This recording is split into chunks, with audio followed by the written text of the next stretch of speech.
भाभी, आप तो एकदम शिमला मिर्च की तरह हो। इशिता ने कभी सोचा भी नहीं था कि अपने स्कूल और कॉलेज में जितनी तारीफें वो बटोरती है वो आज मिली तारीफ के आगे फीकी पड़ जाएगी।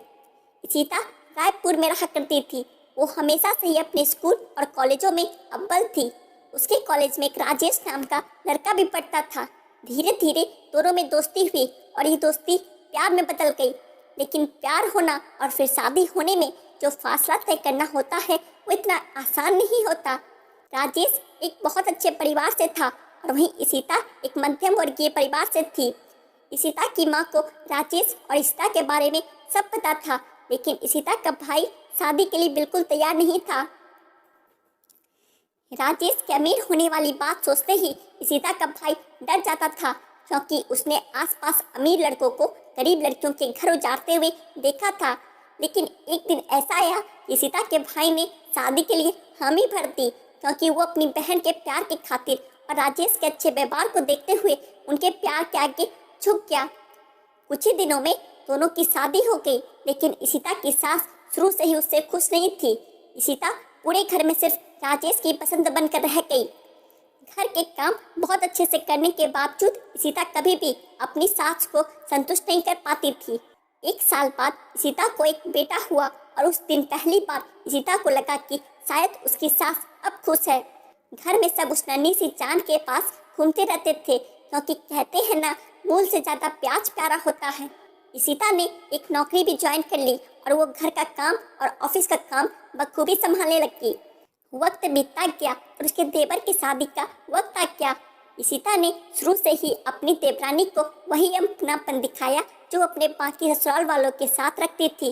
धीरे धीरे इशिता ने महसूस किया कि सासू माँ सारा प्यार छोटी बहू की तरफ लुटाती थी, पर इशिता ने इन सब बातों से खुद को दूर रखने की बहुत कोशिश की, लेकिन रख नहीं पा रही थी।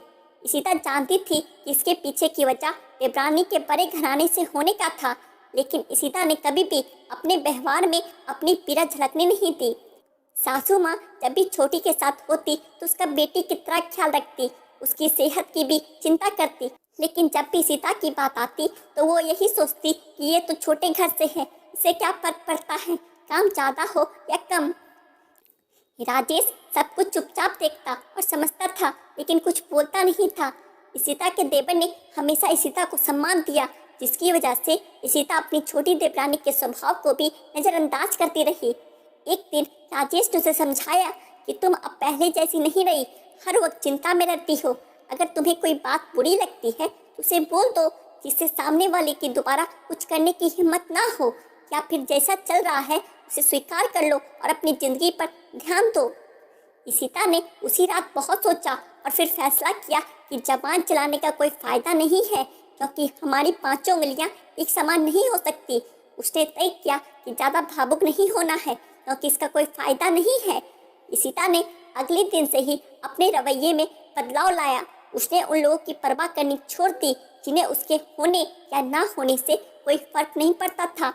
एक बार छुट्टियों के समय इशिता की इकलौती ननद रूबी अपने बच्चों के साथ आई। रूबी ने सबका रवैया बहुत दिनों तक देखा। वो देख रही थी कि छोटी देवरानी कैसे अपनी जेठानी का आदर सम्मान नहीं करती। अपनी माँ के रवैये को भी उसने देखा, जो सारी चीज़ें अपनी छोटी बहू पर लुटा रही थी। कुछ दिन बाद रूबी ने अपनी बड़ी भाभी इशिता से कहा, भाभी चलो थोड़ा सैर करके आते हैं। इशिता ने फटाफट काम निपटाया और दोनों ननद भाभी चल पड़ी। रास्ते में रूबी ने कहा, भाभी मैं सब जानती हूँ कि क्या हो रहा है इस घर में, लेकिन आपको एक बात बोलना चाहती हूँ कि आप शिमला मिर्च हो। इशिता थोड़ा मुस्कुराते हुए पूछती है, शिमला मिर्च वो कैसे भला?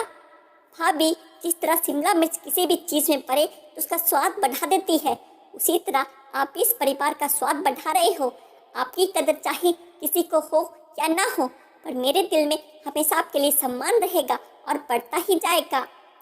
इतना सुनकर इशिता की आंखों में आंसू आ गया और फिर इशिता ने रूबी को गले लगा लिया।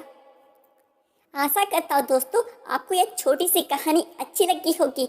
ऐसी और कहानियों के लिए हमारे चैनल द हिंदी ज्ञान स्टोरी को सब्सक्राइब करें। धन्यवाद।